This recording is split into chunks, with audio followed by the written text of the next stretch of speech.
But one of the biggest sacred cows of all is go to school. And many people think I'm anti-school. That is not true. I'm anti-ignorance. So I'm very pro-education. I'm just not pro being stupid about money. I think that's true, that what you said is education is more important now than it's ever been. That's right. So the problem is that the schools focus just on two kinds of education. There's the academic, which is really important. Reading, writing, arithmetic, you need to have it, that's basic. And the second type of education they give is the professional kind of education. So if you want to be a lawyer or an accountant or a teacher, then you need to go to school and get those certifications.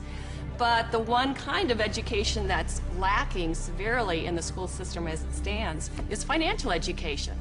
Time out. An important part of financial education is having a financial statement, which is an income statement and a balance sheet.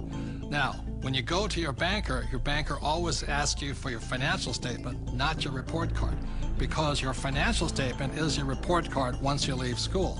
Your financial statement will tell you whether or not you're smart with money or not smart with money, because that financial statement is your report card of your financial intelligence. I put on my Facebook one day that we need to teach our children financial education, and I received a comment back from a teacher that said, who's going to pay for it?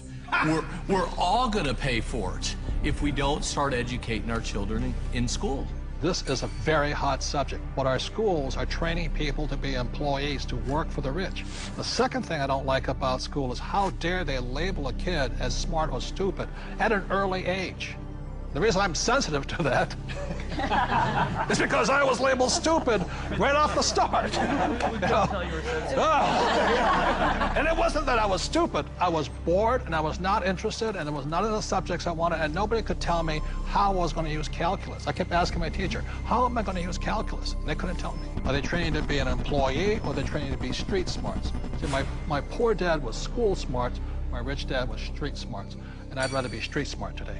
Well, there's a total lack of practical education is really what you're talking about. And I found that. I'm an accountant, and I have a master's degree. And you're an A student, right? And I'm an A student. We'll forgive you. So, thank you.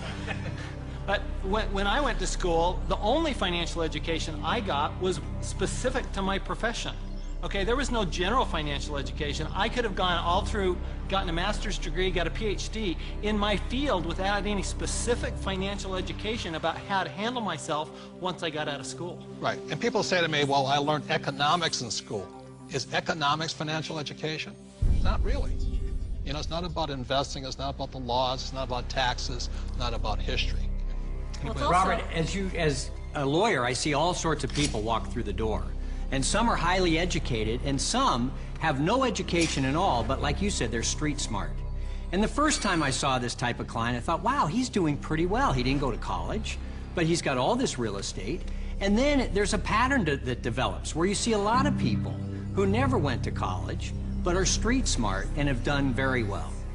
I can just say, just talking to a woman the other day, she's just as you're saying, highly successful doctor. Very, very successful. Medical doctor, very smart in so many ways, but when we were talking, she finally looked at me and she said, oh my God, she goes, I have not a clue about my money. She's 45 years old, not a clue. And you think that because they're successful, they know something about money. But so many people don't, because so many of us haven't had the education. School puts us in a culture of dependence. We depend on three things. We depend on a corporation to take care of us, or we depend on government to take care of us. And the scary one, I think, is we depend on institutions. You know, the people we run our 401ks to take care of us. Stock market. And we put ourselves, we rob ourselves of the independence to think freely as entrepreneurs or investors, and we just become dependent on those three entities. And it's brutal. And Mr. Maloney, you never finished school, did you? No. I failed school, but more than that, school failed me. I was dyslexic. They didn't know what it was back then, but basically, I was just like you, bored stiff. I got put in all the remedial classes, so I was in with the dumb kids, basically. They weren't teaching me anything I wanted to learn or anything that I would ever use in my lifetime. And the reason I bring up Michael, most people agree he's probably the smartest guy on this team. And the problem was, again, it was Anita says, there's three kinds of education. There's academic, reading, writing, arithmetic. There's professional, become a doctor, a lawyer, in my case, a pilot. And number three is financial. But Michael was put back because of academics, because you can't read, right? Right. So how did you learn how to read? Oh, well, Apple came out with OS 10 at the beginning of the last decade, and you can just select text and hit a button and the computer reads to you. Most people don't know it's built into the operating system. But more, I developed a passion for global finance and economics, and monetary history especially. And passion drives you. Now we can't shut him up anymore. So I'm gonna blame Apple for that. School is a solo game. I didn't do well in school. I did very well in sports. And in sports, you learn to compete. You learn to deal with pressure, teams, goals. And school is more so individually. I'm competing against everybody, and teamwork is cheating in school. Some of us cheated better than others. And I'll just say last thing about school and money, which is a sacred cow. One of the things that really upsets me about schools and money is this. In America, schools are based upon real estate tax. In other words, if you come from a rich neighborhood, the real estate tax pays for better schools. If you're from a poor neighborhood, you get less money. So anytime somebody tells me schooling is about being fair, that is, when I look at the numbers side of it, is if you're poor, you're getting the worst possible education. And to me, that is cruelty. So how does a person learn about money? How does a person increase their financial intelligence? This diagram, called the cone of learning, provides some interesting clues. The cone of learning was created by an educational researcher named Mr. Dale in 1969. And what he found is that the worst way to learn is by reading or listening to a lecture. And the best way to learn is at the top, which is simulations or games, and then doing the real thing. The interesting thing is my poor dad, who was good at school, thought that reading and lecture was the best way to learn. My rich dad taught me to be a rich man at the top of the cone. He taught me using the game Monopoly.